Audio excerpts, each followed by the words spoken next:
When we have a party, you'll find me dancing. But not Doolittle. He'll be checking out the food. There's some mighty good Crisco cooks around here, and they all try to outdo each other. So they're always coming up with some great new Crisco recipes, like crispy potato puffs with a nice light taste. Crisco will do you proud every time. Get it, honey, get it.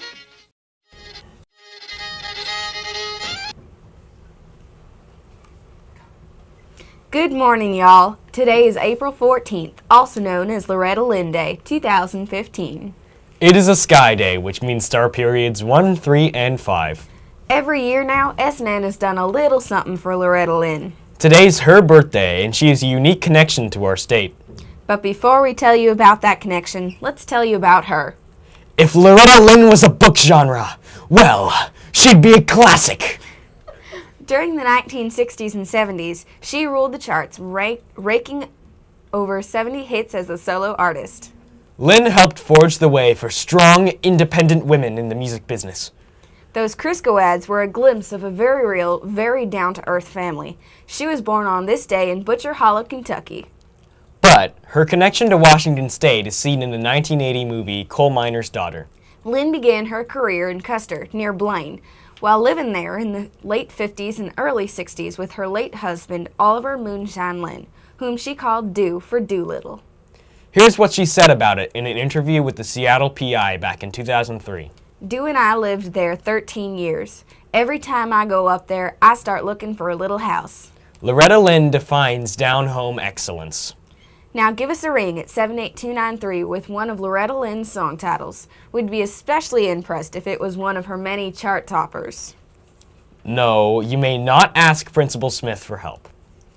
In other news, good job to the 60 or so 8th graders who voted all on their own in Book March Madness yesterday.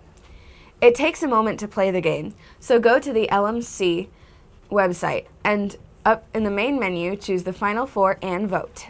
Maze Runner versus The Fault in Our Stars. And Cinder versus the one and only Ivan. Open through Wednesday evening.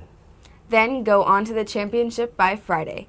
We're hoping for a book championship announcement by Monday. Track practice today. Maybe you're not running or jumping or putting the shot, but you still want to be a part of the action. Mr. Condon is looking for track managers. If you're interested, talk with him in room 206. If you check out today's Google, you'll see the Pony Express. There's a little animated game you can play, trying to keep the pony and rider away from the obstacles. The notion of triumph through adversity is inspirational. So when William H. Russell, Alexander Majors, and William B. Waddell founded the Pony Express on April 3rd, 1860, they set in motion a wonderful, yet daunting, method of communication using the Pony Express. Fun fact, a lot of the ponies were actually horses, but Horse Express just doesn't have the same ring.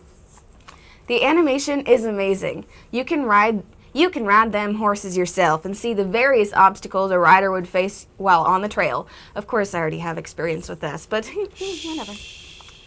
It's practically education to play this game and avoid obstacles to aim for the ultimate 100-letter delivery. We know everyone is busy these days, but the Pony Express needs you. And ultimately, whatever happens in life, what's more important than earning trust and respect from a horse?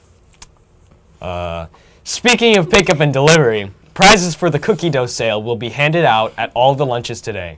Cookie dough orders will be available for pickup Wednesday, April 15th from 2 to 4 in the afternoon. Middle School Choir Festival for 8th grade on Wednesday at Ridgefield High. It's Tuesday. And Tuesday is chess. Make your move and come to the LMC with your lunch and sit yourself down for a game. See what you did there. Mr. Dove loves this game and volunteers his time every Tuesday. Right nice of him. Be sure to show him some appreciation. Let's say you never signed up and you're real interested in playing. Well, just come on by then. It's pretty casual. Your name doesn't have to be on the list, but you do need to be interested in playing. That's all 3 lunches, today and every day. Loretta began her recording career in 1960 with the single... the single... I'm a honky-tonk girl. I can't say that. At the time the record was released, Lynn had been playing at the Blaine Tavern with a trio that included her brother J. Lee Webb and a steel guitar player. We played 4 hours a night, and we got 10 minutes off an hour. Lynn said. We had a little coffee pot on the stage, and if they wanted to hear a certain song, they could put a nickel or dime or quarter in it. We'd make about $12 a night, and we'd divide it 3 ways. How old are you? I'll never tell, but Lynn was 13 when she married Dew, who followed his father to Washington State to find work. I'm a honky-tonk girl. Became a modest hit and led to a recording contract. In 1962, Lynn recorded her first big hit, Success. The song kicked off a string of hits, making her one of the most successful female country stars of the era. Since the 60s, she has won dozens of awards, including the 1972 Grammy for After the Fire Is Gone. Through it all, she has managed to keep her wits about her. A guitar is still a guitar. Fingers are fangers. And Washington State is Washington. Good job to Miss Weekly's class for Coal Miner's Daughter. A treat and fake cash will be delivered to you after the show. That is the news for Skyridge Middle School. Where everybody belongs. Today's thought: in the long run, you make your own luck. Good, bad, or indifferent. Remember to follow the code, the Sky Code. Be safe. Be respectful. Be responsible. And be kind. This has been Loretta, Laura. And Forrest. Have a tuneful Tuesday. And happy birthday, Miss Loretta Lynn. You can come on by S.N.N. anytime and hang out with us. We'd love to have you. And we'd especially love to see our principal, Mr. Aaron Smith, beside himself with joy and elation. We think he'd faint on the spot. Happy Happy 83rd. 83rd. We hope you have a nice birthday. At this time, please stand for the pledge.